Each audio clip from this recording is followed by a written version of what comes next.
नमस्कार दोस्तों, UPSC quick revision series में आपका स्वागत है। आज का हमारा टॉपिक है राज्यों का पुनर्गठन।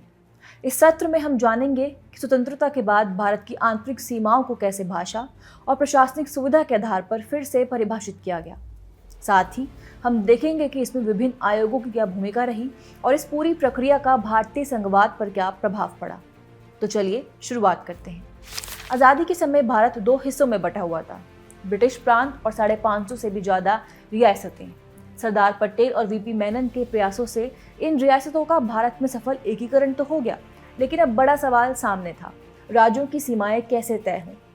इसी दौरान दक्षिण भारत से खासकर तेलुगु भाषी क्षेत्रों से भाषा के आधार पर अलग राज्य बनाने की मांग तेज हो रही थी। भाषाई राज्यों की मांग को देखते हुए 1948 में एस.के. धर की अध्यक्षता में एक आयोग बनाया गया। धर आयोग ने भाषा की जगह प्रशासनिक सुविधा को प्राथमिकता देने की सिफारिश की। इस रिपोर्ट से असंतोष फैला, जिसके बाद कांग्रेस ने जवाहरलाल नेहरू, वल्लभ भाई पटेल और पट्टाभी सीतारमैया की जेवीपी समिति बनाई।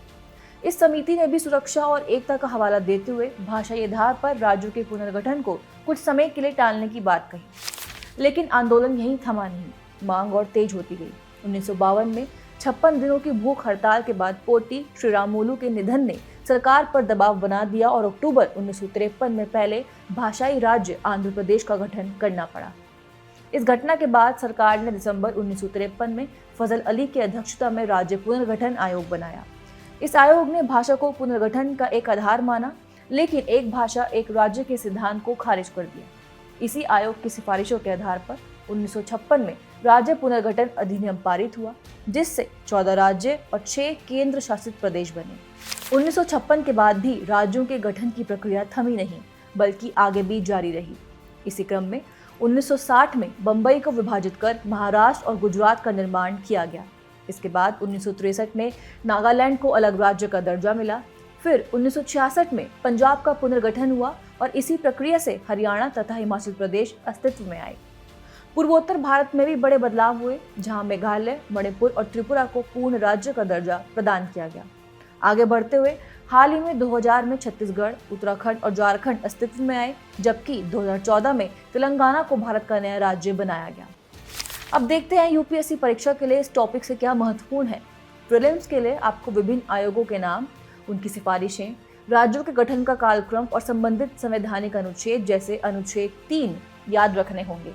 मेंस के लिए आपको भाषाई पुनर्गठन के प्रभाव का विश्लेषण करना होगा कि इसने राष्ट्रीय एकता को मजबूत किया या क्षेत्रीयता को बढ़ावा दिया और भारतीय संघवाद पर इसके क्या परिणाम हुए।